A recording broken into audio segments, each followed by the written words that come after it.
Hello friends, कैसे हैं आप सब। आई होप आप सब अच्छे होंगे।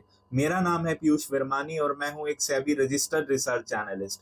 आज की इस वीडियो में हम रिव्यू करेंगे एक एसएमई आईपीओ को, जो है एक्रीशन फार्मास्यूटिकल्स लिमिटेड का।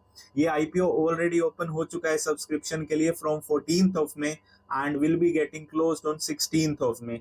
चलिए देखते हैं क्या करती है ये कंपनी, कैसे हैं इसके फाइनेंशियल्स और क्या इस एसएमई आईपीओ में आपको सब्सक्राइब करना चाहिए। Accretion pharmaceuticals limited company start हुई 2012 से। So it is almost a 13 years old company जिसका काम है फार्मास्यूटिकल प्रोडक्ट बनाना। और इनके जो की प्रोडक्ट्स हैं उसमें आते हैं टैबलेट्स एंड कैप्सूल्स जो एंटी इंफ्लेमेटरी एंटीबायोटिक्स जैसे ट्रीटमेंट का काम करते हैं। The second one is oral syrups जो रेस्पिरेटरी रिलेटेड इश्यूज या डाइजेशन रिलेटेड इश्यूज में काम आते हैं। The third one is external preparation जिसमें मेडिकेटेड ऑइंटमेंट मेडिकेटेड जेल्स होती हैं जो जॉइंट पेन जैसी इश्यूज में काम आते हैं। और इनका स्पेशल फोकस है आयुर्वेदा और हर्बल प्रोडक्ट में। ये उससे रिलेटेड भी मेडिकेशन प्रोवाइड करते हैं जो कि इम्यूनिटी डाइजेशन और जनरल हेल्थ के ट्रीटमेंट में काम आती है। ये कंपनी जो है आईएसओ सर्टिफाइड है with the different type of certification just like ISO 9001, ISO 14001, जो इस कंपनी की डेडिकेशन को दिखाते हैं टुवर्ड्स द क्वालिटी। ये कंपनी क्वालिटी के साथ कॉम्प्रोमाइज नहीं करती है। एंड कंपनी का जो मैन्युफैक्चरिंग प्लांट है वो लोकेटेड है सानंद, अहमदाबाद, गुजरात में। ये कंपनी इंडिया के साथ साथ ऑलरेडी फॉरेन मार्केट्स में भी अपने प्रोडक्ट्स को सेल करते हैं, जैसे कि अफ्रीका, साउथ ईस्ट एशिया और मिडल ईस्ट रीजन के जो कंट्रीज हैं उसमें ये अपने ऑलरेडी प्रोडक्ट सेल कर रहे हैं फ्रॉम द लास्ट 5 ईयर्स। इस आईपीओ की बात करें तो इसमें जो शेयर का प्राइस बैंड रखा गया है वो है अराउंड 96 रुपीज से लेके 101 रुपीज पर शेयर तक। एक लोट में होंगे अराउंड 1200 शेयर जिसके लिए पे करने होंगे 1,21,200 रुपीज। रिटेलर्स का कोटा रहने वाला है 35% का। जो टोटल आईपीओ अमाउंट है जो कंपनी रेस कर रही है मार्केट से वो है 29.75 crore.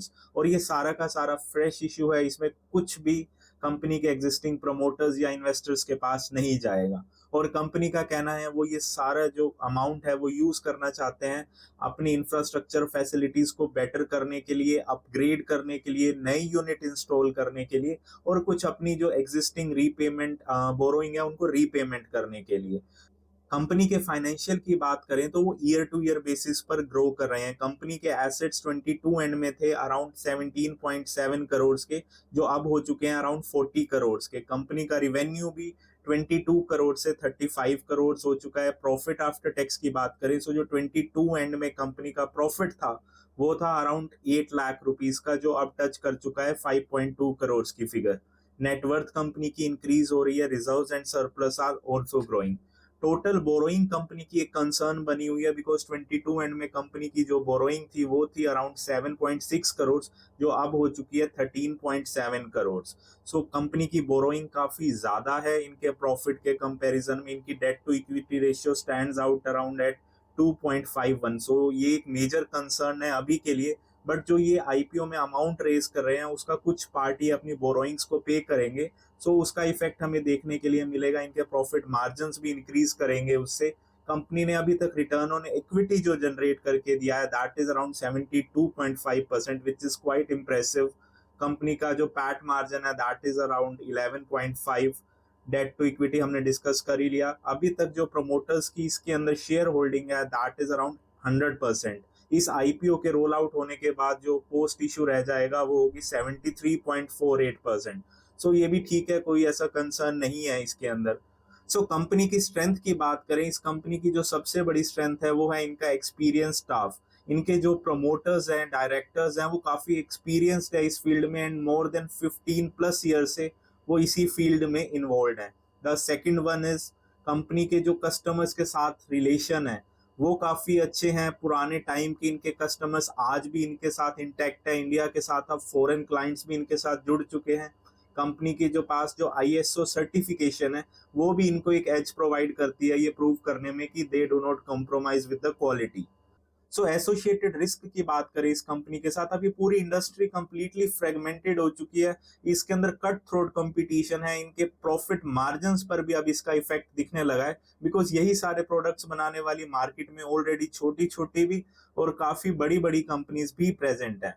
And the second one is ये सारी इंडस्ट्री पर, इन सारी कंपनीज पर जो रेगुलेटरी कंप्लायंसेस होते हैं वो काफी हार्ड होते हैं और काफी ज्यादा होते हैं, और वो भी टाइम टू टाइम बेसिस पर चेंज होते रहते हैं, चाहे वो इंडिया की गवर्नमेंट हो या फिर फॉरेन कंट्रीज की। सो इन सारी कंपनीज को अडॉप्ट करना पड़ता है इन कंप्लायंसेस के लिए, और उसका इफेक्ट भी कहीं ना कहीं इनके एक्सपेंसेस बढ़ जाते हैं तो प्रॉफिट मार्जिन पर भी देखने को मिलता है। नाउ द मेन क्वेश्चन, क्या इस एसएमई आईपीओ में आपको सब्सक्राइब करना चाहिए? अगर आप एक लो रिस्क इन्वेस्टर हैं तो किसी भी एसएमई कंपनी में कभी इन्वेस्ट मत कीजिए, बिकॉज ये हाईली वोलेटाइल होती है and it is not a suitable product for low risk investor. High risk investor and medium risk investor वो इस कंपनी में सब्सक्राइब कर सकते हैं आईपीओ के लिए, या फिर इनके स्टॉक्स को परचेज कर सकते हैं लिस्टिंग के बाद भी। बट द कंडीशन इज उनको ये जो स्टॉक्स हैं वो लंबे समय तक के लिए होल्ड करने पड़ सकते हैं फॉर गेटिंग गुड रिटर्न्स, जो मे बी 3 साल से 5 साल का टाइम फ्रेम हो सकता है। सो अगर ये टाइम फ्रेम आपके लिए ठीक है तो आप इस कंपनी में आईपीओ में भी सब्सक्राइब कीजिए, और अदरवाइज बाद में भी स्टॉक्स को परचेज कर सकते हैं, बिकॉज कंपनी के financial year two year basis पर अभी तक ग्रो कर रहे हैं। सेकेंडरी कंपनी के पास जो सर्टिफिकेशंस हैं वो भी काफी अच्छी हैं, जो इसकी डेडिकेशन को दिखाती है towards the quality. Company India के साथ साथ अब फॉरेन क्लाइंट्स पर भी फोकस कर रही है।